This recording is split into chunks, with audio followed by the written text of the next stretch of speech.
15 United States Marines, bound to wooden posts, blindfolded. North Korean firing squad, rifles raised, fingers on triggers. The command echoes across the execution courtyard, ready, aim. 18 minutes later, those same Marines were drinking coffee aboard a USS aircraft carrier while North Korea's most secure military prison burned behind them. What happened in those 18 minutes rewrote the rules of combat rescue and sent a message heard in every hostile capital on Earth. This is that story.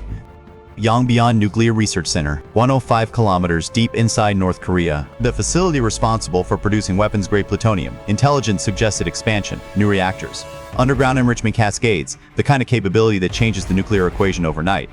Satellite imagery showed construction, but satellites can't measure radiation signatures, can't collect soil samples, can't photograph what's hidden underground. For that, you need boots on the ground, you need eyes on target. Enter Marine Force Reconnaissance Team Razor, 15 operators. Inserted via high-altitude, low-opening jump at 0200 hours. Landed 8 kilometers from facility perimeter under moonless sky. Mission parameters: photograph everything, collect radiation samples, confirm weapons-grade production, transmit evidence to Pacific Command, extract before dawn. Team leader Captain Marcus Reeves, 28 years old, Force Recon for 6 years, 3 combat deployments. We're ghosts, in and out. North Koreans won't even know we breathe their air. The insertion was flawless, the approach was textbook, the reconnaissance perfect. They photographed every structure, collected soil samples showing cesium-37 and plutonium-239 signatures, confirmed 3 new reactors operational, evidence transmitted via satellite uplink. Mission complete. Time to disappear. But North Korean counterintelligence had been waiting. New Chinese-supplied thermal imaging network, integrated motion sensors. The technology the CA didn't know North Korea possessed. Alarms triggered simultaneously across the facility. Within 90 seconds, 420 soldiers mobilized, armored personnel carriers, mobile artillery, attack helicopters. The response was massive, coordinated, and absolutely inescapable. Captain Reeves saw it instantly. We're boxed. 125 kilometers inside hostile territory. Battalion strength force converging. Daylight in 40 minutes. We cannot fight. We cannot run. He made the hardest decision a Marine officer ever makes.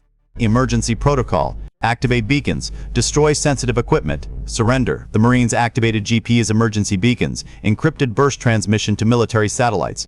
Then they destroyed crypto gear, smashed hard drives, and raised their hands as 420 North Korean soldiers surrounded them with overwhelming firepower.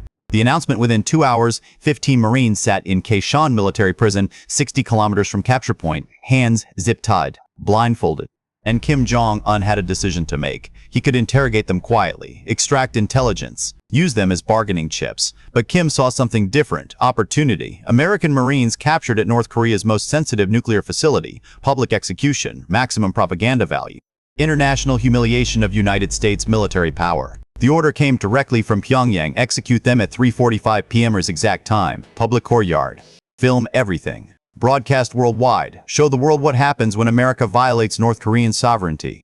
North Korean state media made the announcement at 11:30 a.m. 15 American infiltrators captured at sacred Yongbyon facility. Justice will be served at 3:45 p.m. today. The world will witness. Kim Jong-un made 4 catastrophic mistakes. First, those weren't regular Marines, they were force reconnaissance, the most elite warriors the Corps produces. Second, emergency beacons had transmitted exact coordinates for 14 minutes before North Koreans destroyed them. 14 minutes was enough. Third, announcing execution time gave American military a precise deadline. Fourth, he fundamentally misunderstood what America does when Marine lives are on the line. White House Situation Room, 10:31 p.m. Washington time, 11:31 a.m. Korea time. The president watched satellite feed. 15 Americans in North Korean prison. 4 hours 14 minutes until announced execution. Options: 1 word. Directed at Chairman of Joint Chiefs. Mr. President, they're 125 kilometers inside North Korea. Kaechon prison is fortress-level security. We'd need full combat operation. High risk of casualties. Very high risk of... Can we get them out? Yes, sir. Then do it. Authorization granted. Whatever it takes. I want those Marines home. What happened next was the most rapid mobilization of American combat power in modern history. Gunsan Air Base, South Korea. 12 F-35 Lightning IX stealth fighter scrambled. Mission obliterate North Korean air defenses. Osan Air Base, 4 B-2 Spirit stealth bombers launched. Payload precision guided munitions for infrastructure destruction. USS Ronald Reagan, Yellow Sea, combat air patrol doubled. Airspace lockdown. Camp Humphreys, 60th Special Operations Aviation Regiment. The Night Stalkers prepared 6 Mi-60 Black Hawks and 4 Mi-47 Chinooks.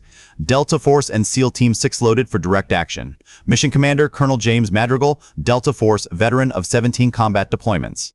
Gentlemen, 15 Marines are scheduled to die at 3:45 p.m. We launch at 3:15 p.m. or 30-minute flight time to target. We hit them at 3:45 exactly. They pull triggers, we pull our brothers out. Any questions? Silence. Good. Let's go get our people. 3:27 p.m. Kaechon Prison Execution Courtyard. 15 Marines bound to wooden posts. North Korean firing squad, 20 soldiers practicing formations. Military cameras positioned. International media on standby. Countdown, 18 minutes. Captain Reeves, blindfolded but aware, tracked time mentally. 18 minutes until rifles fire. But emergency beacons transmitted their location. Somewhere, somehow, American military was moving. Had to be. The only question, would they arrive in time? 3:38 p.m. or North Korean prison commander received urgent radio transmission. American aircraft detected crossing DMZ helicopters, fast-moving, heading this direction. His blood went cold. 7 minutes until execution. He made decision. Execute now, immediately. Firing squad, take positions now. We execute immediately.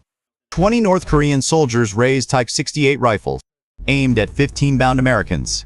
The commander raised his hand. Ready. 3:43 p.m. The sound started as distant thunder, grew louder, became unmistakable. Rotor blades, massive, multiple aircraft, coming fast. Aim! 3:45 p.m. 4 MH-47 Chinooks appeared over prison walls. Door gunners opened fire. M13 4 miniguns, 6,000 rounds per minute, obliterated guard towers. Prison walls, firing squad positions. North Korean soldiers scattered, abandoned rifles, ran for cover. Chinooks didn't land, they hovered 3 feet off ground.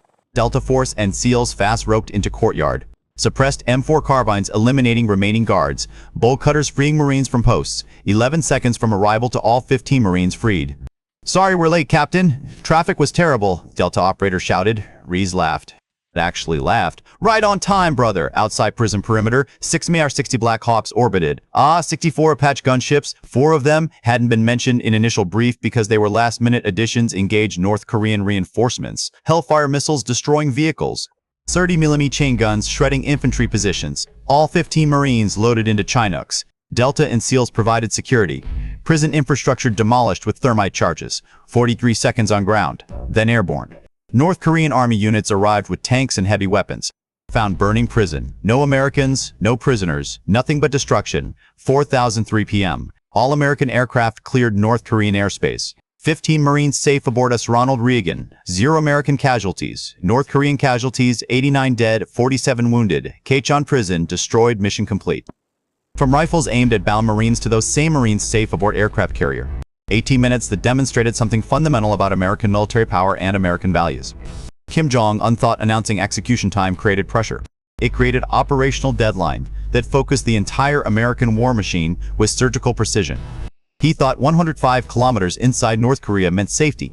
He learned geography is irrelevant when American lives are threatened. He thought capturing Marines created propaganda opportunity. He created international demonstration of American military reach, speed, and absolute resolve. Those 15 Marines never doubted rescue would come. They activated beacons, surrendered to preserve lives, waited with discipline and faith, because that's what Marines do. They trust their brothers. They trust the Corps. They trust America never leaves its people behind. North Korean state television prepared to broadcast execution. Instead, broadcast burning prison and military humiliation. The propaganda victory became propaganda disaster. The lesson: you can capture American Marines. You can announce their execution. You can prepare firing squads and cameras and international broadcasts. But you cannot execute warriors whose entire military stands behind them with overwhelming force and absolute commitment. 15 Marines, 420 North Korean soldiers, 125 kilometers inside hostile territory, announced execution at 3:45 p.m. Rescue completed 4:03 p.m., 18 minutes from death sentence to freedom. Never threaten United States Marines. The response won't be negotiation. And it will be thunder, steel, and the entire American military descending with precision violence. 15 held faith. America finished the mission. That's what happens when you threaten Marines. That's the message delivered in 18 minutes of fire and fury. Total American victory. Never leave Marines behind. Therefore, some details in the video are hypothetical. Our goal is to analyze military technology and warfare for educational and entertainment purposes. What you think about it, leave your comments below.